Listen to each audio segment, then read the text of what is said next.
Okay, so the take-home message, if you don't like the proposition that computes the law of the nth guy directly, just keep in your head the transition probabilities, which are redescribed as follows.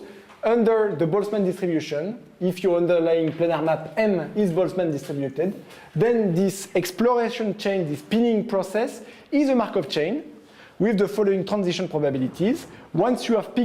Once the algorithm has picked for you the edge to peel, then you've got two cases, two topologically different cases. First one, you add a quadrangle like this with this probability. So remember that this guy, we computed it last week. This guy is totally explicit. Huh? It's H. Remember that WL is H of L divided by L, L plus 1, L plus 2, alpha to the L. So this is nothing but a rational fraction, very easy to work with, and rho is just 1/12. So in the case of quadrangulation, this is just a totally explicit Markov chain with transition probabilities which are ratios of polynomials. And the other case is you split your hole into two holes of perimeter K1, K2, and let me once more emphasize that this K1 might be 0. K2 might be 0 as well. They can be both 0, meaning that you have a hole of perimeter 2 that you shrink into an edge. Okay. So that's very simple computation. Just doing. So far, I've not used the explicit guy here. I will use it soon. But this works for virtually any type of planar map which has a product form on the weight on the faces. Okay, so now let's see what happens when L is very, very large.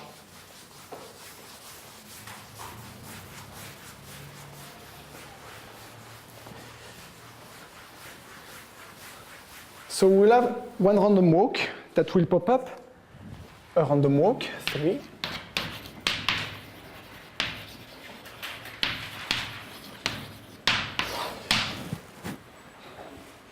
So take these probability transitions, so the B L prime of 1, and send L prime to infinity. So imagine that you're peeling on a hole which is larger and larger. So what do we get? We've got the rho to the -1, and I recalled for you the formula for W of L. Here you've got something which is polynomial in L, so the ratio L plus 1L will go to 1. So you just have the ratio of the two alpha. So this goes to alpha over rho, which in our case is just 8/12, which is 2/3. And similarly, if you compute what is the probability transition to have, say, a hole on the left of perimeter K, and so on the right you must have L prime minus K minus 1. So here again, if you fix K, so as L goes to infinity, L prime goes to infinity, if you fix K, the ratio of the polynomial guys here in L minus K1 will disappear, and so you just have the exponential which will cancel a little bit, and you get W of K times alpha to the minus K minus 1 for K bigger than 1, but bigger than 0. And we will call that nu of 1, and we'll call that nu of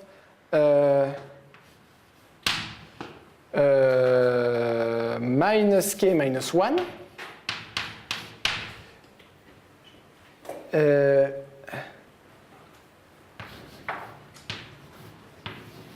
Half of it. Why? So imagine that you just keep track of the perimeter of a hole during the pinning process. If you start with a perimeter which is 2L prime here, and if you discover a triangle, then your perimeter will be 2L prime plus 2. So it's 2 times L prime plus 1.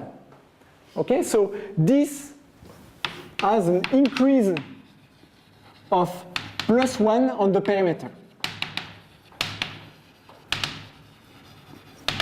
Now if you fix K small, and if you think of L prime minus K minus 1 large, and if you follow the largest component, then here in the peeling process, when you discover an event like this, you have a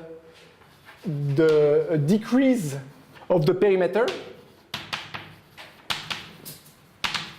by minus K minus 1. So you want to say that this new one is the probability that a large hole gets a push by plus 1 in the perimeter, and this new minus K minus 1 is the probability that a large hole gets a push by minus K minus 1. And why is there a half here? Because there are two events which may lead to a decrease of a large hole perimeter, this one and this one. So if you follow the large perimeter, either you single out a component on the left of size K, or you single out on the right. So there are two events. That's why there is the 1/2 here. So once again, this is totally explicit. Totally explicit.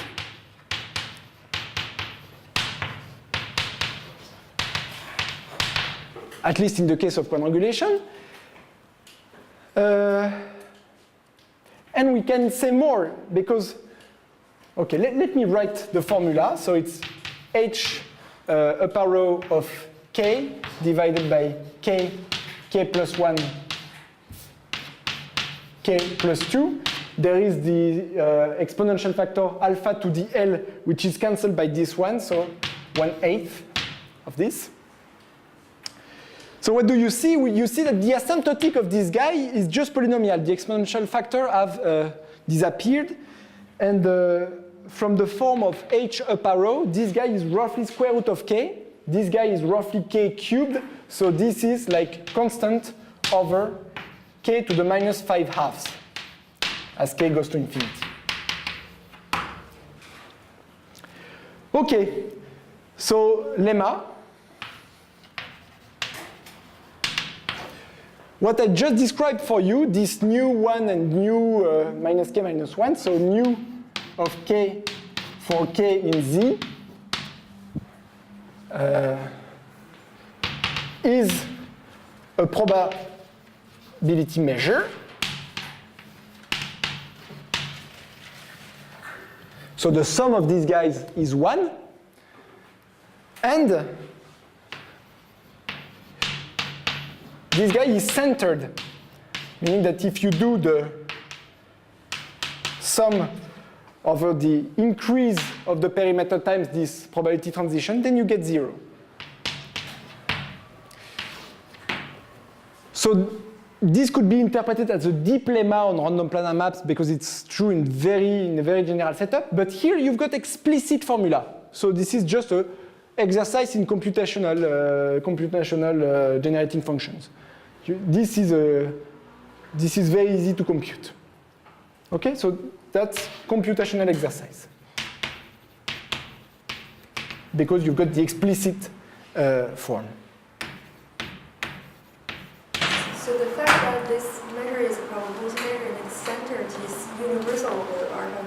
Yes, but this could be, I could have used deep fact on random planar maps to say a priori that it has to be centered, but in this case you've got the explicit form for these guys, so you just compute and you find 0. Okay, so this guy will be the key character in what follows, because it will be the increment of a random walk which will pop up in many theorems that we will prove. A random walk. Okay.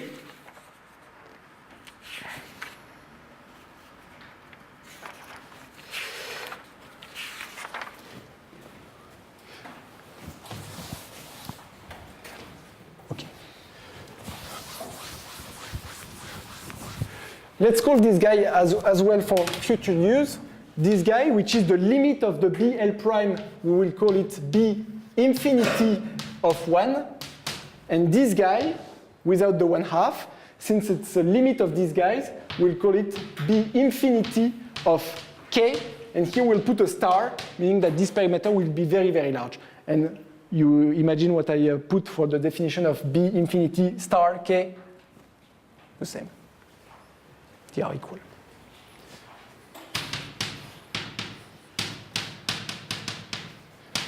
Okay, so now let's use all of this to prove existence of infinite maps. Infinite Boltzmann quadrangulation. So it's chapter 4.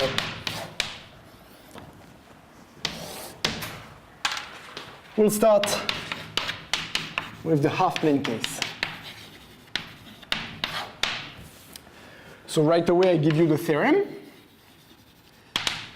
So we have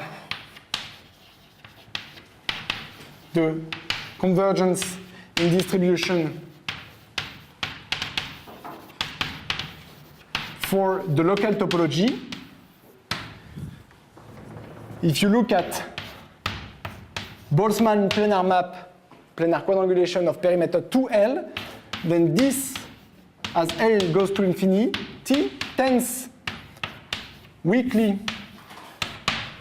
to a distribution P infinity, where P infinity is supported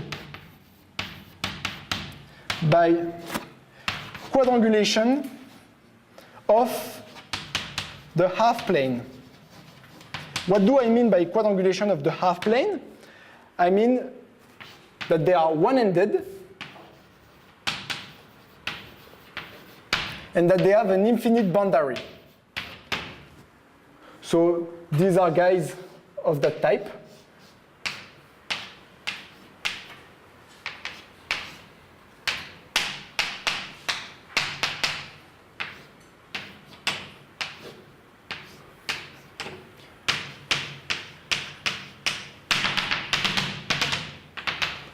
So quadrangulation with the infinite boundary, which is the guy that I drawn down there. And it has one end, meaning that here in the bulk, there is one end, meaning that if you subtract any finite piece there, there is only one infinite component. Okay? And the root edge is somewhere on the boundary, let's say here. Okay. So, how to prove this? This roughly tells you that when you take a Boltzmann triangulation of a very, very large perimeter, this more and more look like some guy here that we will define. Okay? So, how to prove a convergence like that?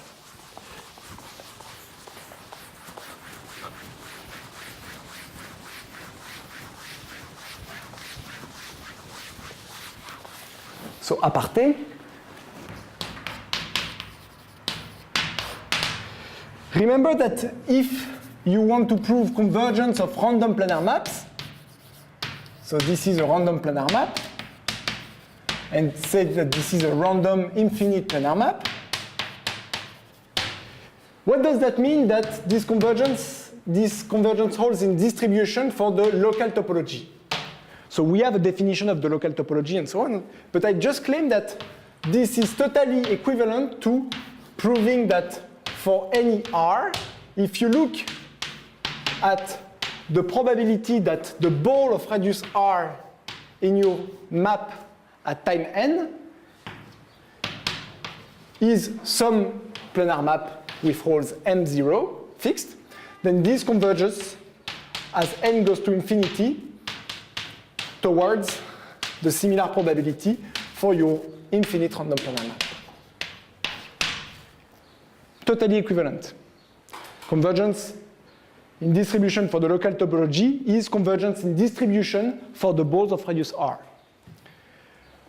Okay, so we want to prove that the ball of radius r inside this guy will converge towards the ball of radius r inside this guy.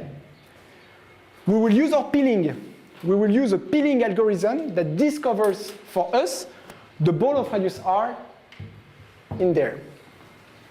So, say the metric algorithm.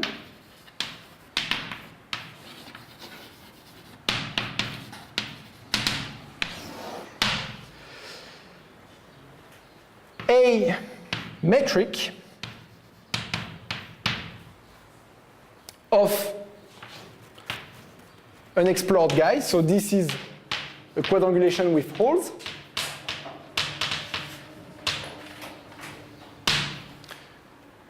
Remember that to define a peeling exploration, I just have to define for you what is the algorithm to pick the next edge.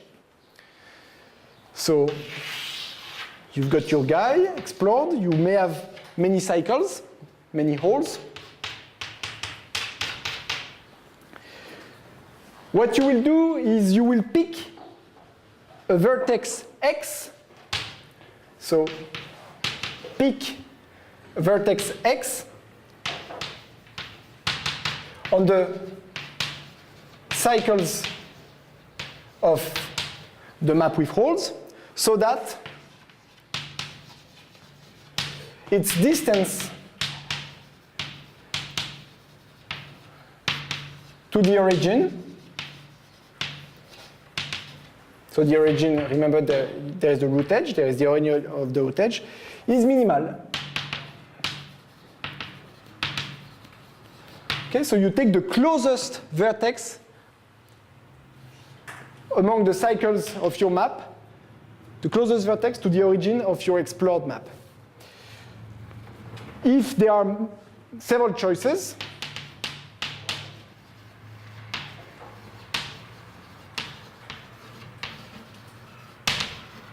then pick deterministically one of those. Then choose deterministically, pick deterministically one of those. Okay?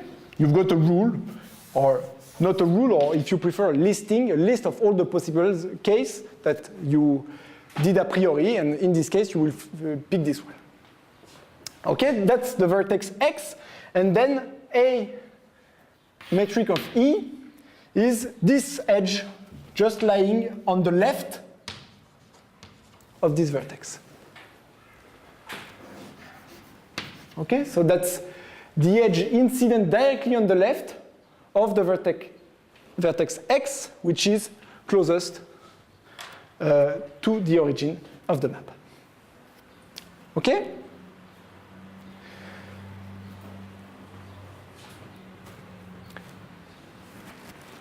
Now,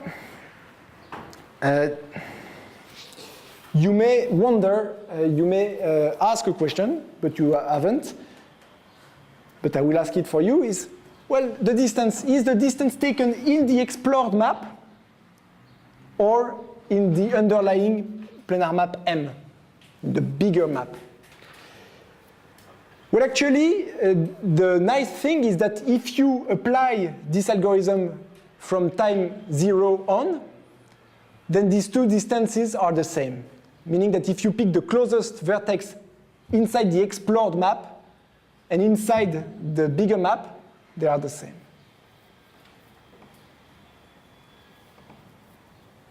Why? Well, let's do a little drawing. Imagine that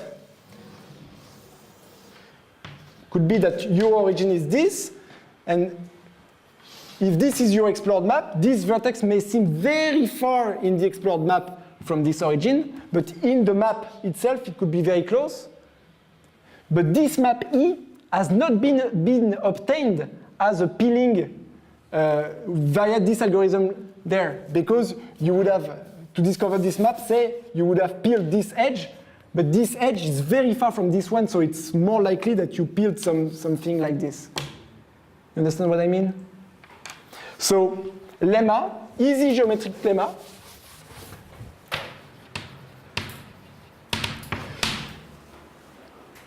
So far this is deterministic, the lemma also is deterministic. So if tau r is the infimum of time I such that all the vertices on the boundary, all the vertices on the cycles, say, of EI are at distance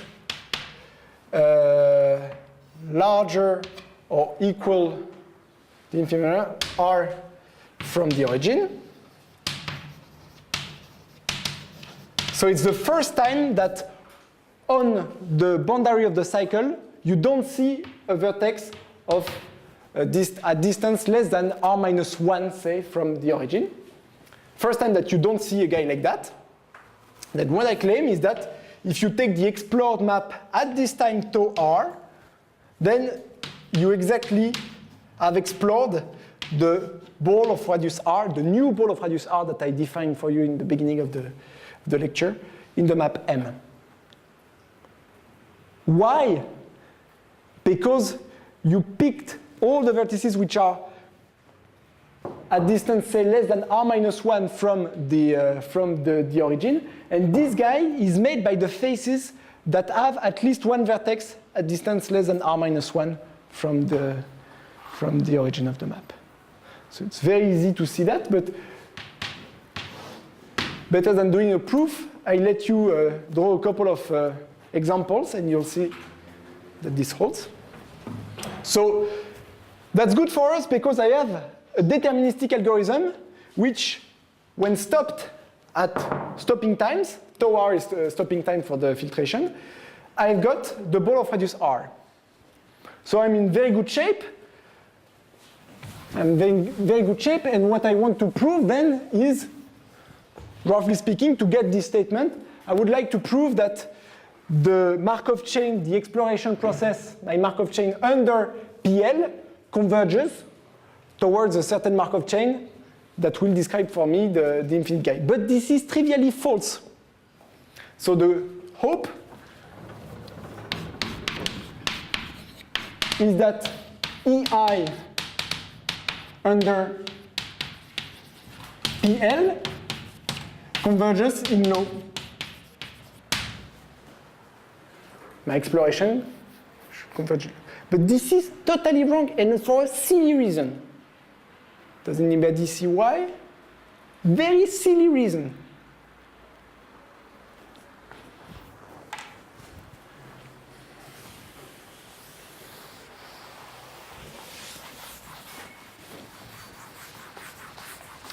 Look at the first element of this chain.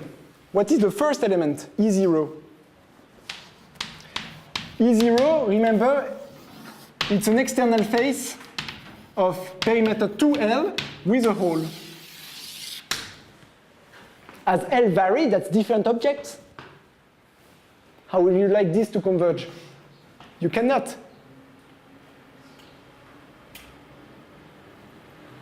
So you're doomed. But no, because we'll modify a little bit our definition. Because imagine what is happening with this peeling A metric. Imagine that L is very, very large. L is large, large, large in front of 1. I've got my root edge, and let's start the peeling. What does the peeling? It takes a vertex, which is closest to the origin. First step, it will take the origin, and it will peel the edge immediately to its left. So maybe you will see something like this. Then it will peel the edge immediately on the left of this guy. Maybe you'll see something like, okay, like this, with this identified. There, this is at distance 1, this is at distance 2, at distance 1, at distance 2, at distance 1. Then you pick an edge immediately on the left of minimal guy. Here you've got a tie, so you have to choose between these two ones, say that you chose before, and this one gets selected, and so you will peel this edge. Maybe that this edge will get identified with this one. going to identify. Okay? But what happens there? Very far, you don't care, right? Everything is happening in, for the first few steps in a local neighborhood of the root. Okay? So what we will say is we will transform when n is very, very large. We want to forget about this information there and define a new object which can converge. And so we will define E, which with a little tilde. E tilde is just the object that you get here, roughly speaking, by erasing this boundary. So more precisely, so if E is included in a planar map M, where M has boundary 2L, and when this guy has, so external face 2L, and one single hole of perimeter roughly 2L. So I'm losing the definition, but you can put quantifiers. I mean, do whatever you wish. Anyway, this will tend to an event with probability 1.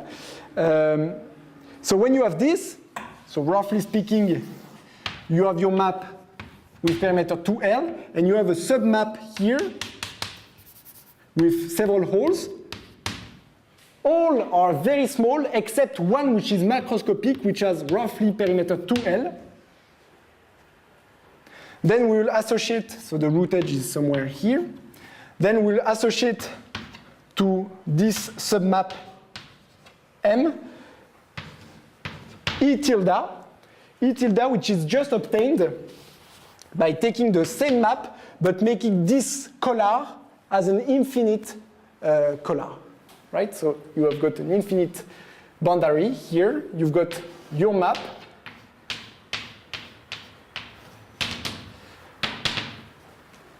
Okay? So in this process, the information about L is lost. Because there, I don't know what is the perimeter of this external face, of these holes. Sorry, this is a hole. That's the hole. That's the external face. Okay? I've lost some information. You see what I mean by this transformation? Yes? Also, you're saying that you cannot glue an edge to an edge very far away. That's a very good point, and that will come in 10 seconds, 20 maybe. Okay. So let me start with your remark. With your remark, remember the. Should I start with my remark or your remark?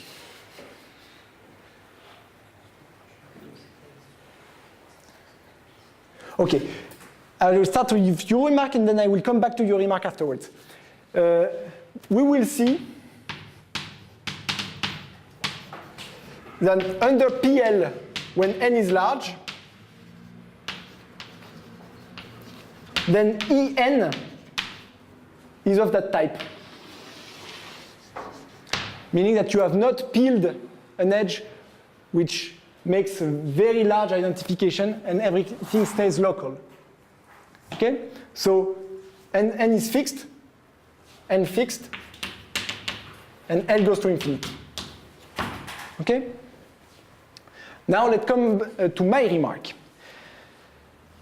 Imagine that I'm not performing the exploration with this algorithm, but with a very nasty algorithm. And the algorithm is, I want to peel the root edge, and then immediately afterwards, say at step 2, I want to peel at the opposite of the root edge, on the opposite of my hole. So say, I first peel the root edge, I see something like this, and then I go to the opposite of my hole, and I peel up there. That's a well-defined, totally kosher algorithm, right? But for this one, I cannot expect a convergence. because the L will be very, very, very large. So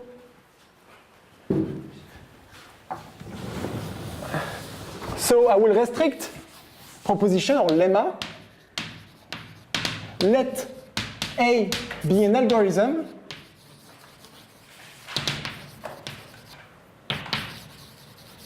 that depends on E tilde and not on E. You see the difference? The algorithm I just mentioned depends on E because you need to know L to go to the opposite. If you don't know what is L, you cannot perform this algorithm. But this algorithm here, A metric, is of the form that it depends only on A tilde because you don't need to know what is the perimeter of your large hole to pick the next edge to peel. Okay? So let A be an algorithm that depends on A tilde rather than E, or if you prefer, it does not depend on L. It cannot use, or it does not depend on L. That's it. Then,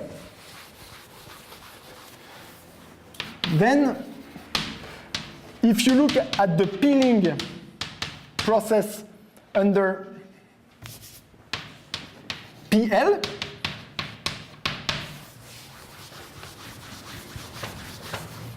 then this converges in law as L goes to infinity towards a Markov chain.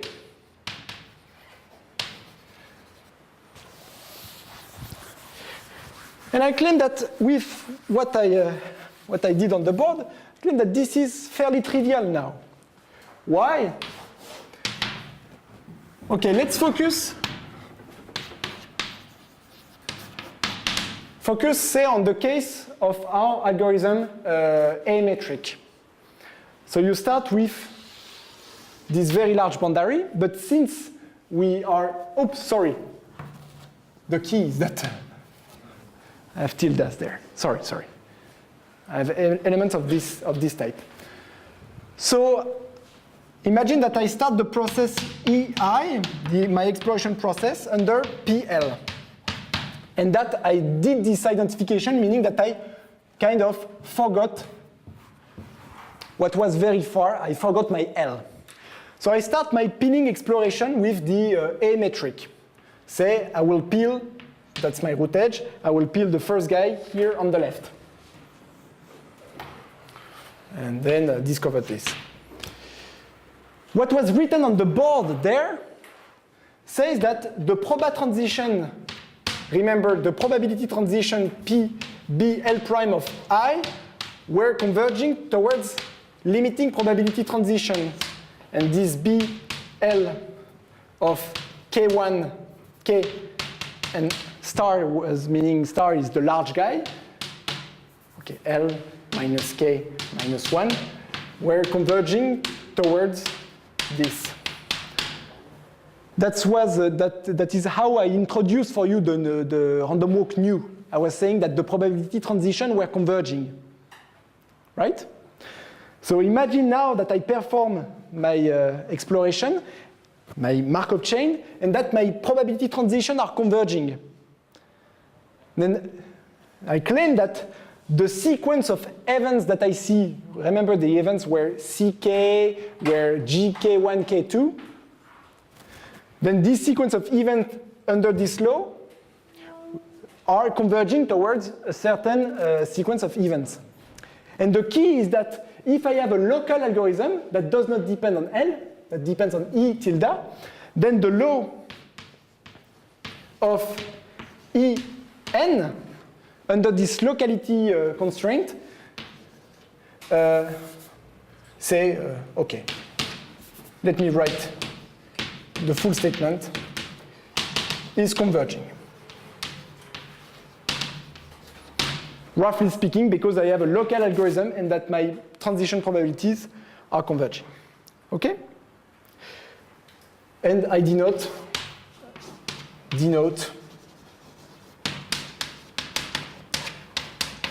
P infinity, the law of the limiting Markov chain. Okay, that's totally silly. Huh? Since my transition probabilities are converging and I'm doing local things, then I'm converging. Okay, but now there is still something which is not clear.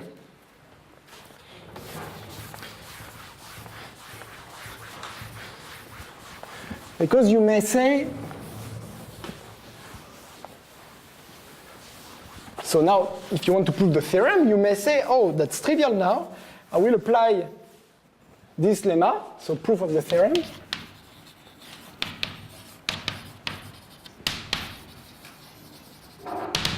So you apply the lemma with a metric. So you get the convergence of this under PL towards a well-defined guy under P infinity.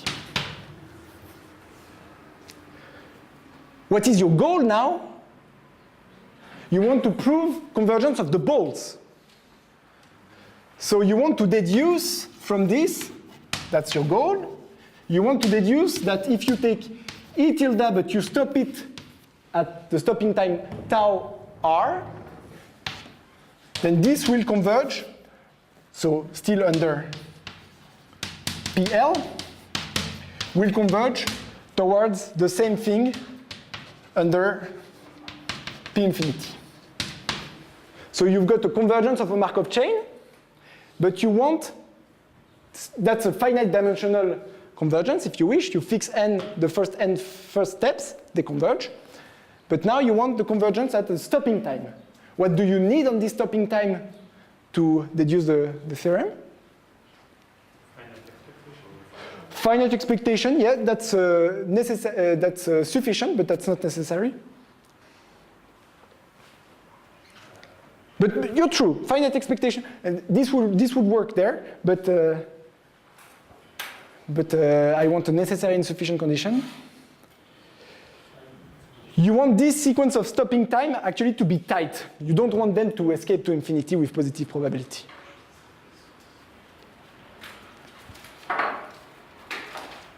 So take I don't know, take the Markov chain which is 0, 0, 0, 0, 0, 0, 0, 0, at a certain stopping time jump to 1, and then stays at 1.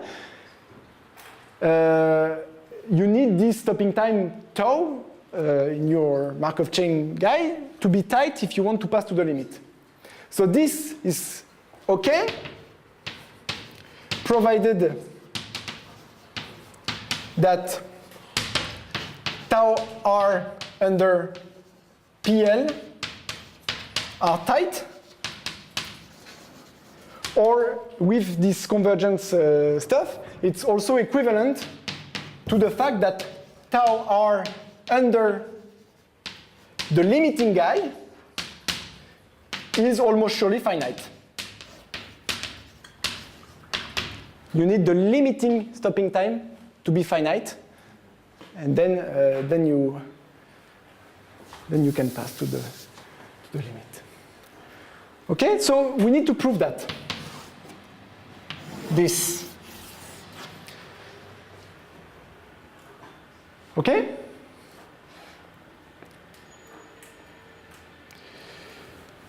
Then let us have a look at this guy. Because actually we've got explicit transitions for this Markov chain. It's the limit of the Markov chain with these transition probabilities. So I can totally express for you what are the transition probabilities for this chain. And let me express them.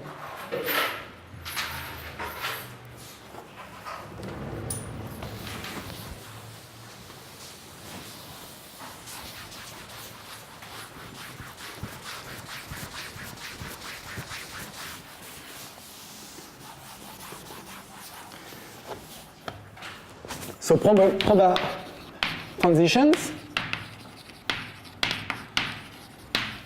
of EI under P infinity.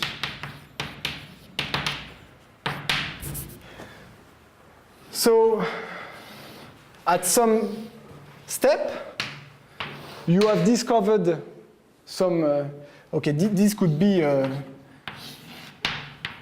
map with the non-simple boundary. The boundary is general.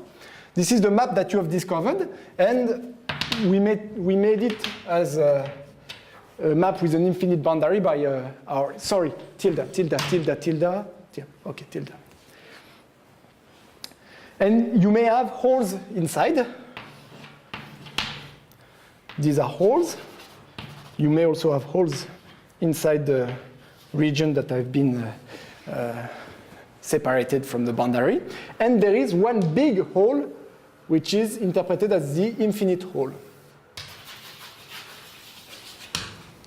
Okay?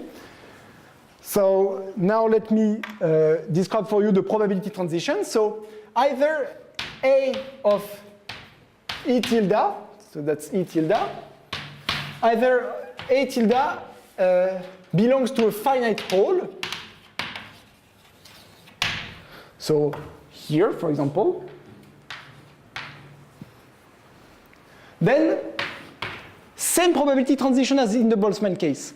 You have a finite hole. It's the limit of this probability transition, but the hole is finite, so same as in the Boltzmann case. Finite Boltzmann case.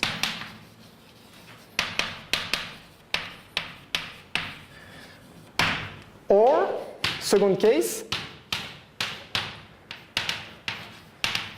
it's on the infinite hole.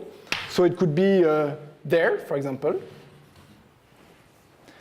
And there, you've got two events.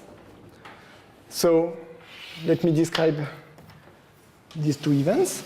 So the first one, as usual, is when you discover a quadrangle.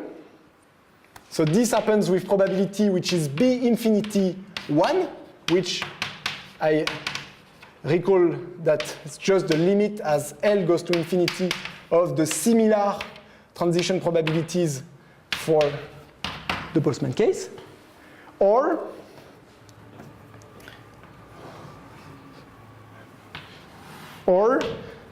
the peeling of one edge makes an identification.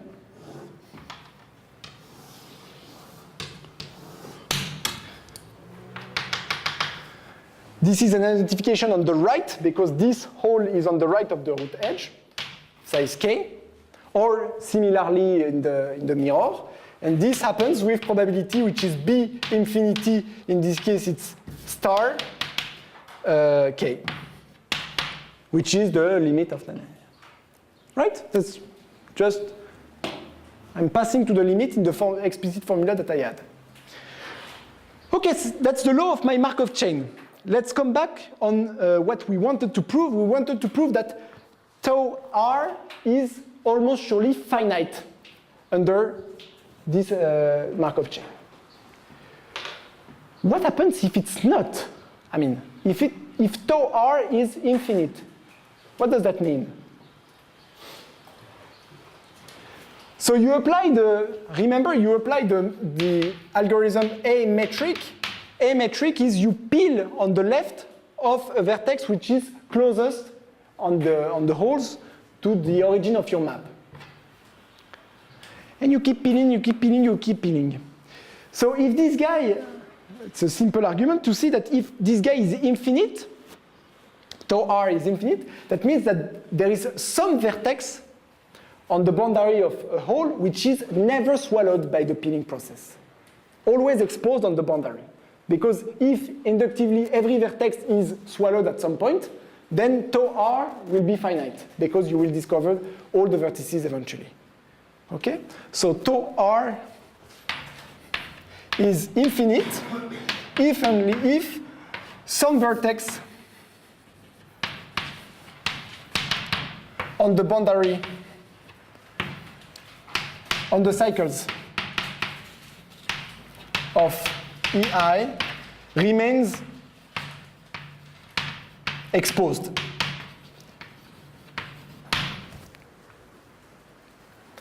Okay? But now you can even say that actually you can pick one of these vertex which has a distance which is minimal to the boundary. And you can also suppose, let's say, some vertex remain exposed, and vlog this vertex. Again, what I'm saying there is totally deterministic. I'm not using randomness at all. And this vertex, and we will peel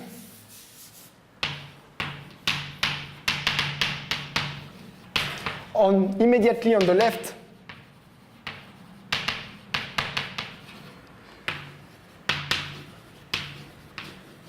of this vertex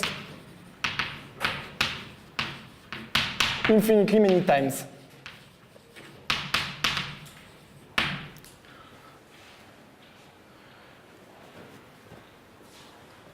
So what does that mean? That means that you have a vertex on the boundary of your guy.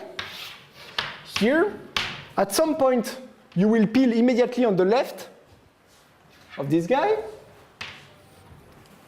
And you must discover either something like this, or you must identify this edge with another edge of the boundary, something like that, identification. Because this has to remain exposed. This has to remain on the boundary. Because otherwise, if you have a peeling step which swallows, which identifies this edge with another edge like this, then this vertex will be an inner vertex. Okay? But you will peel infinitely many times on the left of this guy. So there will be infinitely many times where you perform a peeling steps there. And then the claim is very simple, because at each time you peel on the left of this vertex x, there is a positive probability bounded away from 0, independent of everything, that this edge is, say, identified with the edge immediately on the right, and that you perform this peeling step. That this vertex x becomes now an inner vertex. This happens with a probability that I denoted G. So if it's on the infinite boundary, it's G star 0. And if it's on a finite hole, then this is G L 0 or L minus 1 0. If it's an finite hole.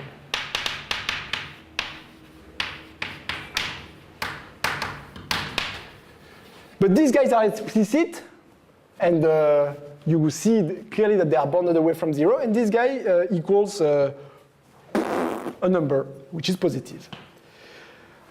So irrespectively of whatever you do, each time you peel on the left of a vertex, there is a positive probability to swallow it once and for all.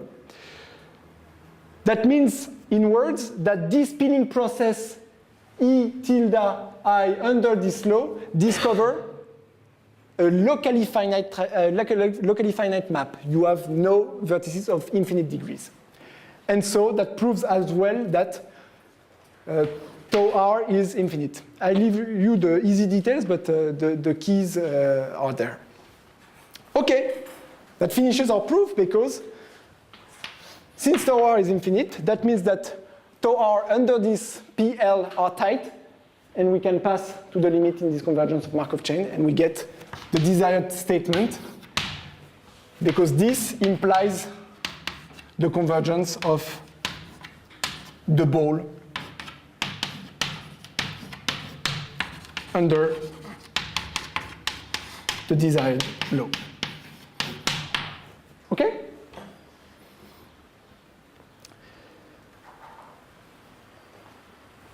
Exercise.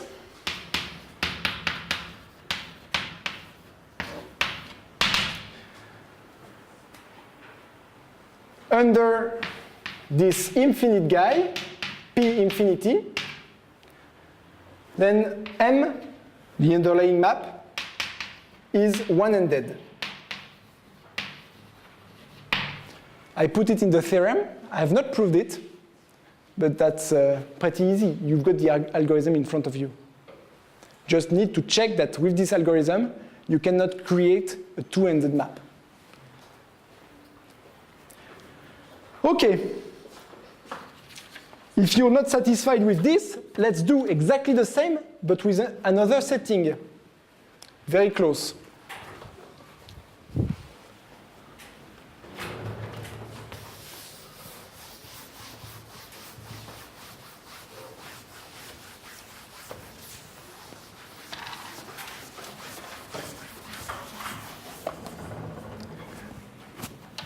Plain case.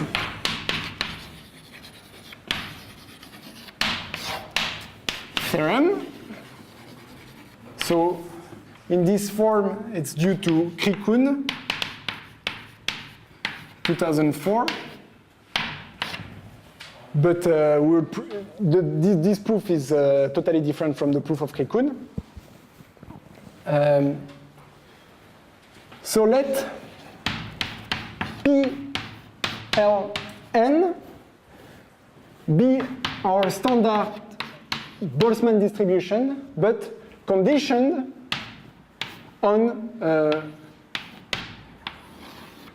quadrangulation with n faces, say. Okay, so we condition our Boltzmann distribution on quadrangulation with n faces. So since, remember, what is this guy? This guy, you put a weight which is rho to the minus the number of faces, so rho to the minus n to each element. So what is this guy? In other words, it's just the uniform probability distribution on QL with n faces. Okay? Then we have convergence in law for the local distance, PLN,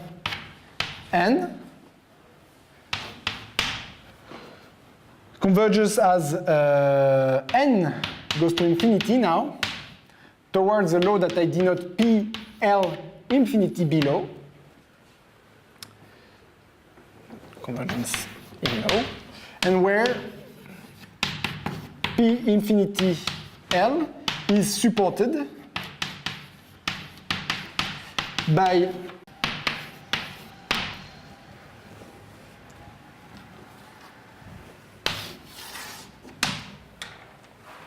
and the law of this guy, it's called the law of the I think I'm a bit gentle to attribute this theorem to Krikun because he only proved the theorem L is equal to 1, but not sure we can deduce the general from, okay, anyway. The law of the UIPQ, so UIPQ stands for Uniform Infinite Planar Quadrangulation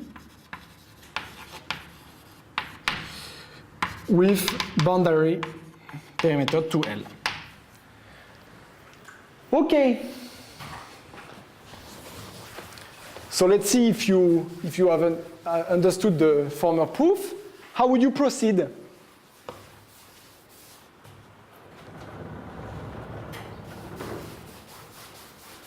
In the last proof, we have deduced a convergence in distribution from convergence of peeling algorithm and a little tightness argument at the end. We'll do the same here. We will study peeling process under this law. And we'll see that the Markov chain that arises in the peeling process under this law have converging transition probabilities. Okay, so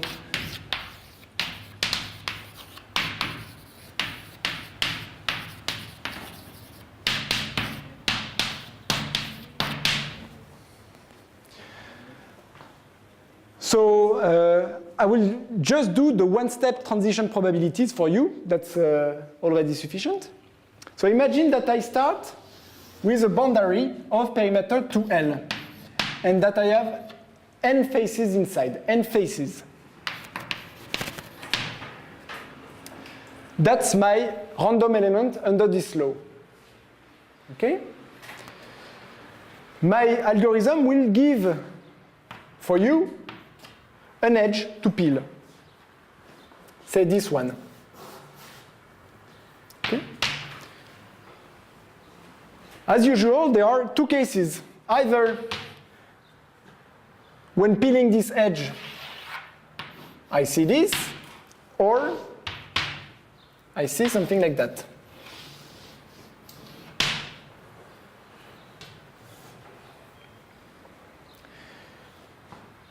Okay, that's the event that I denoted C1, and that's, as usual, K1, K2.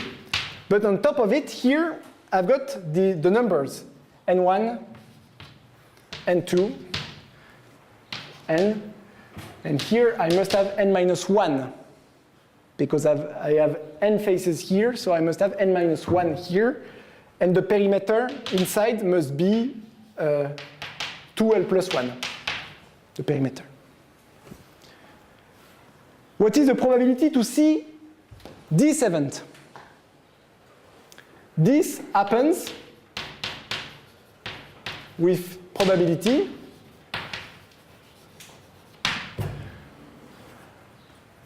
what do I need? If I want my quadrangulation inside to look, at least to look locally like this, starting with one quadrangle, I have no choice. I have to put any quadrangulation with n minus 1 faces inside, gluing on this boundary. That's it. So this events happens with probability, well, the number of quadrangulation with n minus 1 faces is equal to n minus 1, of perimeter 2L plus 1. I have to glue them inside, and since I'm working under the uniform distribution, this is the uniform distribution, I just have to divide by F is equal to N L. I have my favorite asymptotics, and this goes to what? Remember that the exponential growth in n is 12 to the n, and the polynomial correction is n to the minus 5 halves, so this n will just give one row to the minus 1, coming from the difference of n here. And I have the two factor CL plus 1 over CL. But remember the form of CL. CL was equal to a constant, which we don't care about, alpha to the L, H of L. So this is just rho to the minus 1 alpha times C. Let's write it that way, alpha over rho, H upper row, L plus 1, H upper row of L. Okay? This is converging as n goes to infinity. Well, that's good for us. Why? Because on this case, I just showed you that this probability transition under the peeling process for this law is converging towards a number.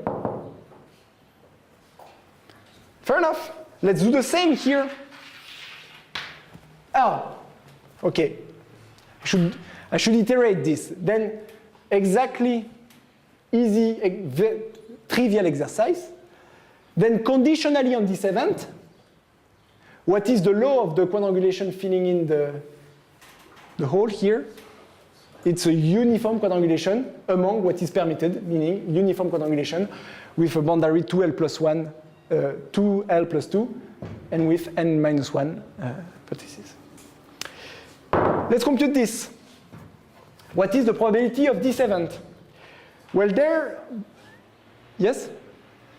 Well, there are two numbers, K1, K2 for the perimeters, and N1 and N2 for the number of faces we need to split inside. First claim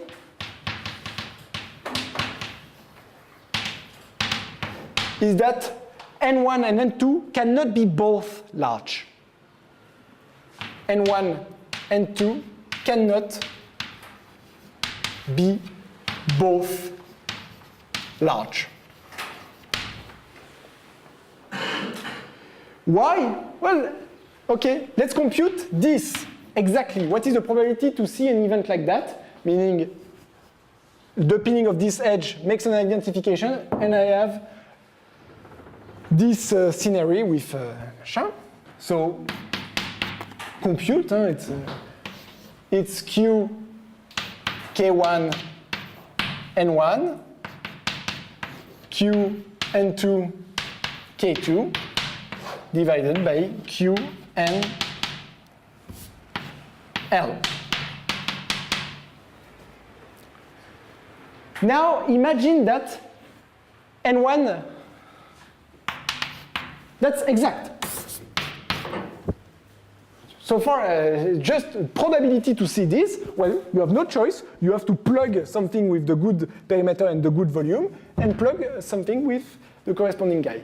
So obviously, N1 plus N2 must be N, and as usual, K1 plus K2 plus 1 is equal to L. But if N1 and N2 are both bigger than A, when A is thought as large, then this guy is roughly what? Think just about n.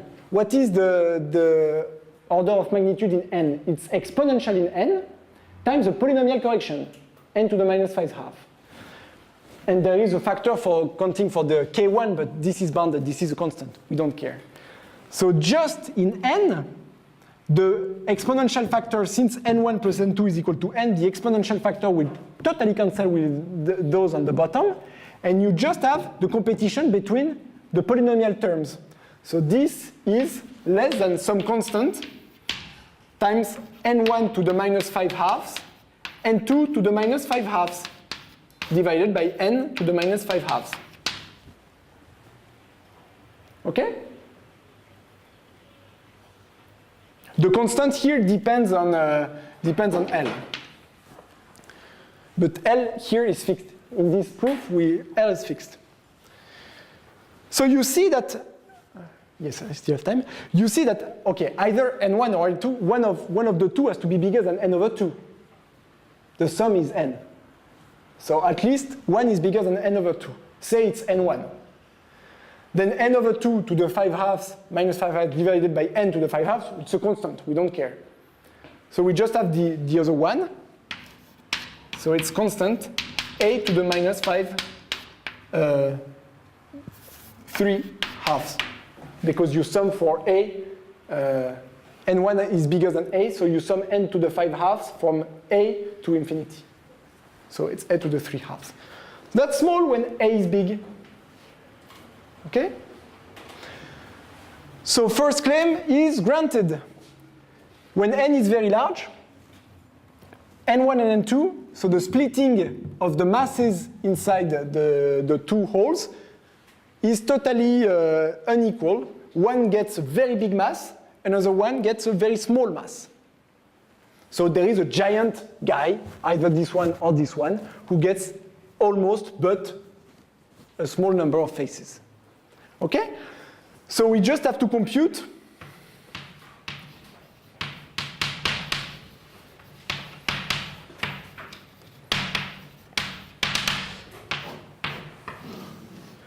so K1, here you put, I need a number M for the number of faces. K2 here, and here it has to be n minus m, and m is order 1. Cannot be large. Okay? Same computation. Exactly the same computation. What is the probability to see this? It's Qm K1, Qn minus m K2 divided by. Now, m is fixed, and n goes to infinity. So what is the limit of this guy? So once again, look at the exponential factor of in n on top and on bottom, the exponential factor totally cancel. You have the polynomial factor here in n minus m to the minus 5 halves, and below you've got n to the minus 5 halves. They will tend to 1 because m is fixed. So you just have the ratio of the corresponding CL. So this tends to, you still have this one, huh? Let's say rho to the minus m number qm. Okay. Bye-bye.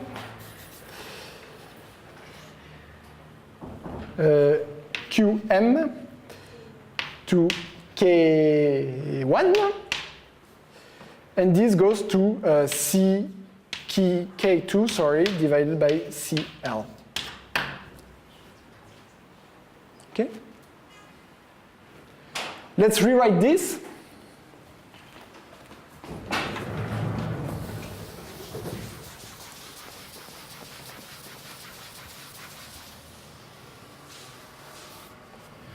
Rewrite this.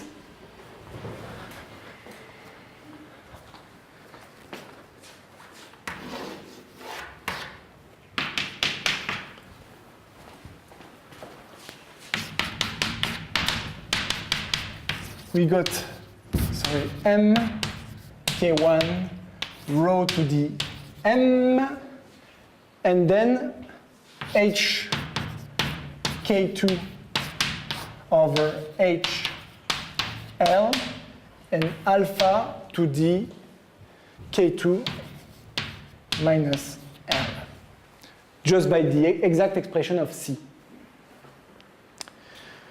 Okay, so that's exact from this asymptotic. Now let me sum over m, because here I said what is the probability to split exactly the mass into a small mass. Here let's say m is equal to 17. Now let me sum over the 17, 16, 15.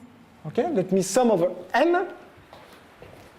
So if you sum over m, what you are computing is actually the probability that you have perimeter here K1, and this guy is the finite pole, and here the infinite pole that gets the rest of the mass, K2. And so the probability to see this is equal, I'm just summing this over m. And what do I get if I sum this over m? Nothing but the partition function. W K1 alpha K2 minus L H K2 H L. Ooh la la. I did nothing complicated. It's just because I have all the asymptotic in mind, but let me summarize. Let me summarize.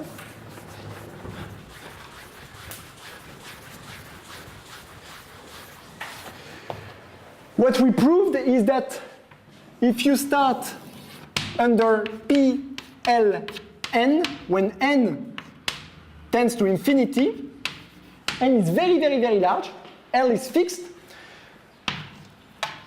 you peel one edge, then there are two cases.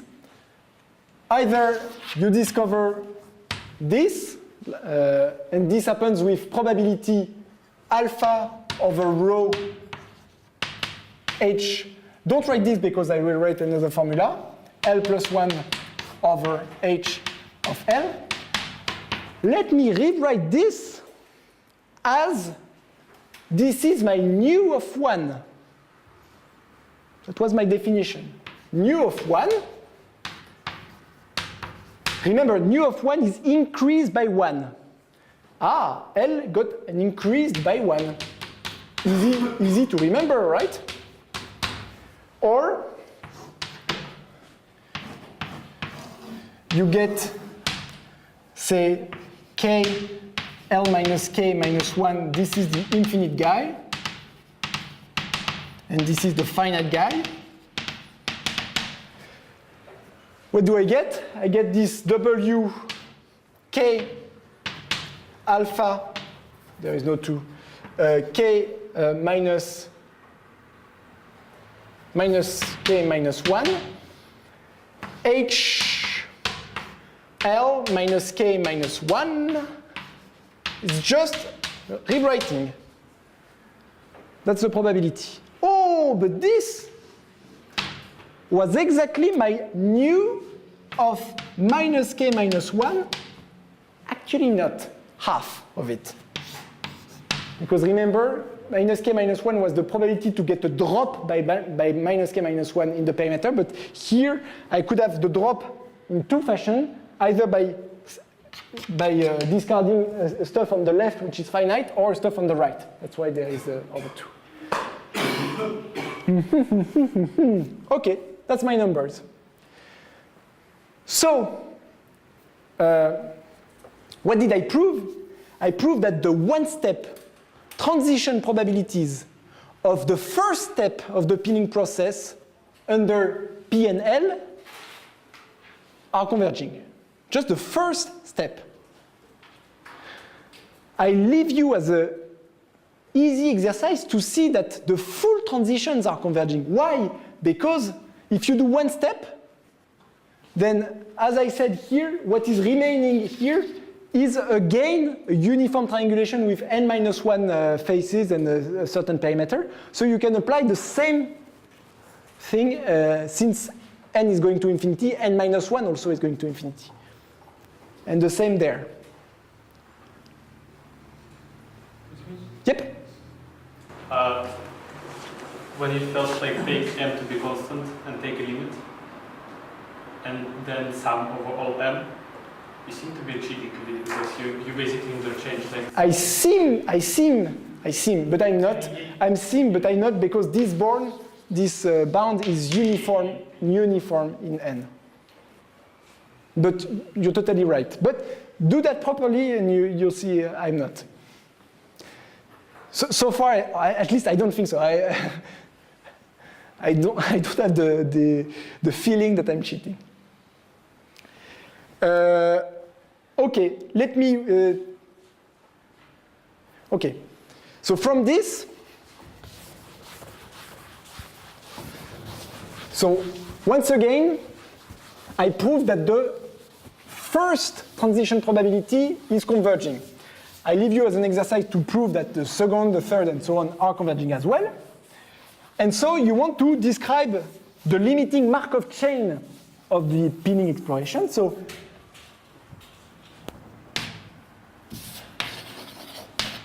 this with work shows that the pinning exploration under PLN, this Markov chain, is converging in law as n goes to infinity towards a certain Markov chain that I still denote EI, and with an abuse of notation, I denote its law PL infinity. So it's a Markov chain. There I'm cheating. Does somebody see why? I'll come back to this. That's a very important point. Markov chain. But okay, imagine that I'm not. And this guy is described totally by these transitions, meaning that, oh, no. Okay, let me describe it for you. So this Markov chain, okay, let me put a little star just to say there are a little bit different. Why? Because actually, if imagine I perform my pinning exploration here on PLN when n is very, very large, then actually, after n step of pinning, say I've got my holes like this, I've got my root edge, actually one of these holes is distinguished. Because from what we said, there is one hole that has most of the mass. When n is very, very big, most of the mass most of the quadrangles are in one hole. So there is one which is distinguished, which is the one that carries the biggest mass. Okay? That's why I put a little star. So here, one hole is distinguished.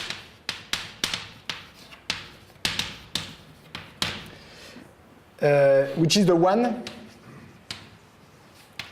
carrying the infinite component.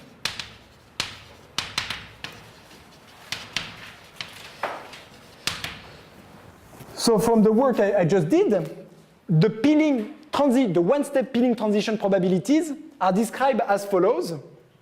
So one-step transitions. So there are two cases. Either you want to peel an edge which is on a standard hole, which is not the one which is distinguished.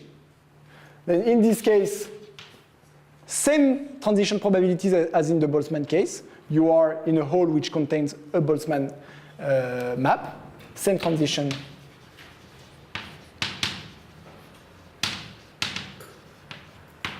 as Boltzmann, as finite Boltzmann, should I say. And if you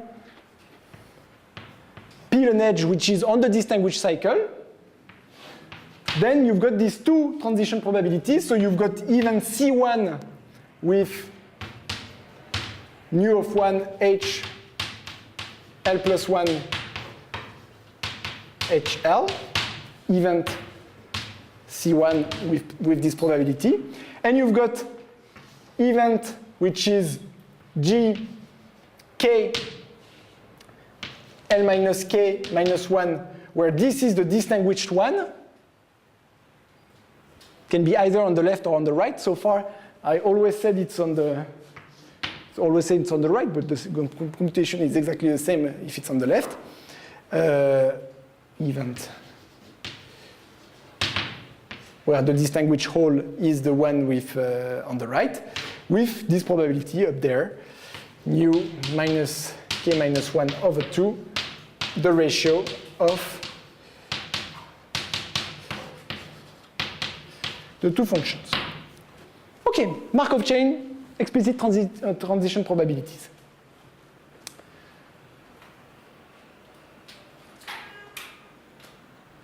How do I finish? Well, imagine that I remove my glasses, I don't see the distinguished hole, then I have convergence of this EI towards a well-defined Markov chain, okay? Same, not Markov chain, a sequence of growing submaps. So same trick as before. From this, you want convergence of E at the stopping time tau r under PLN converging towards E tau r under this guy. So you want the stopping time, which is, I have discovered, we proceed to the peeling with the algorithm A metric, and you want to show that when you stop this algorithm, when you have discovered the ball of radius R, then this converges.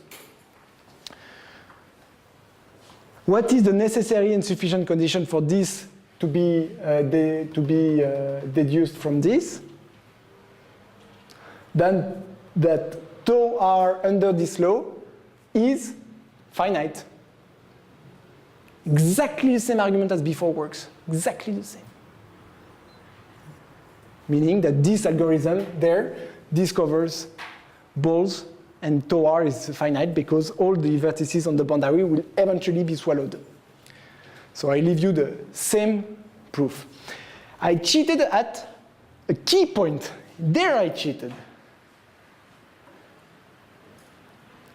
If I have limits of transition probabilities, they need not too many negations. They don't need to be Yes, they don't need to be. They can be sub probabilities. Yes, you may lose mass. Fatus lemma. So it could be that this a big point, actually it's where the beauty comes, and you will see that next week. Why the sum of these proba transitions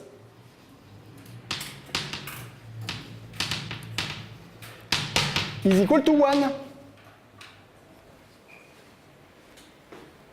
They need to sum to 1, otherwise you cannot define this Markov chain. There are limits of transition of finite Markov chain, so there are sub-probability transitions. But actually, they are probability transitions. In our case, once again, we are safe. We've got explicit formula. This is explicit. This is 2/3. This is explicit. So in our case, explicit computation. Explicit computation. But let me kind of uncover a little bit what we are doing next week. Let me reinterpret this fact that these transition probabilities sum up to 1. What does that mean?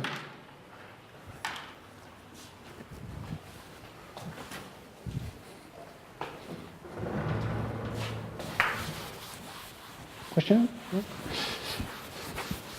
So if these probability transitions sum to 1, that means that nu1 times HL plus 1 over HL plus sum for k is equal to 0 up to L minus 1 of nu minus k minus 1 divided by 2 H L minus k minus 1 H L plus exactly the same. Why? Because this was, I have singled out a finite component on the left, and this is the infinite guy. But you've got exactly the same where, when you peel this edge, this is the finite component, and this is the infinite one. Right? So 1 is equal to this. Oh-ho! Oh-ho!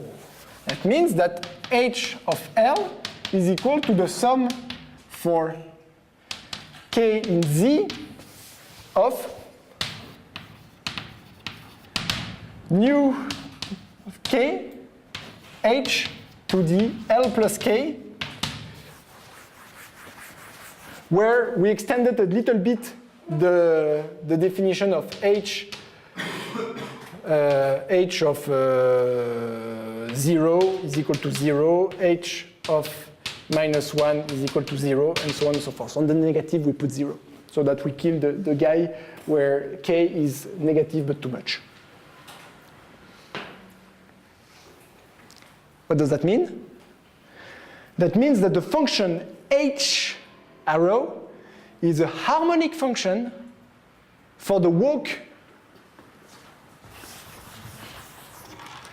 h up arrow is harmonic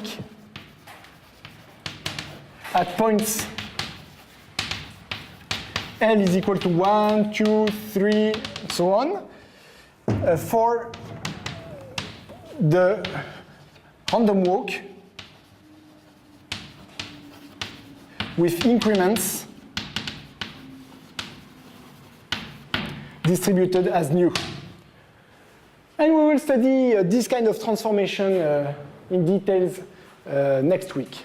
It's called H transform of Markov chains. Maybe some of you have seen, heard, or even dealt with. No, never? You've never seen H transform? Now you have.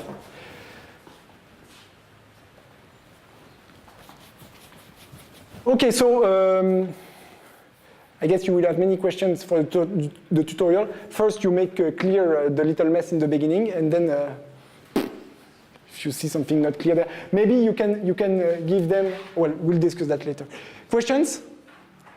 So to summarize, today we computed exactly the transition probabilities of the pinning process under the Boltzmann law. We have Markov chain, and we have taken two limits of this Markov chain. One when the perimeter goes to infinity, and we have defined from this pinning process a quadrangulation of the half plane with an infinite boundary, and one where the perimeter is fixed but the size goes to infinity. We have defined an infinite quadrangulation with a fixed perimeter. And the peeling process on these two guys have been described by small variation on the peeling process for finite guys, where in the half-plane guy there is only one hole which is distinguished, which is the infinite one, and in this guy there is one hole which is distinguished, which is the one that contains the infinite component. That's it for today. Excuse me. Yeah. The fact that sum of limiting transition probabilities is 1, shouldn't it follow from some kind of uniform convergence? Well, there, yes. I said that there we've got explicit formula, so you can compute what is the probability that you have a transition which is very large, and you can actually compute this uniformly in N and control, no problem. Yes, in this case. But I just wanted to highlight the fact that this sum of transition probability being 1 is equivalent to existence of a harmonic function for the walk, because we will use that a lot. But you're totally right. This, in the case of quadrangulation with our explicit formula, is a very easy exercise.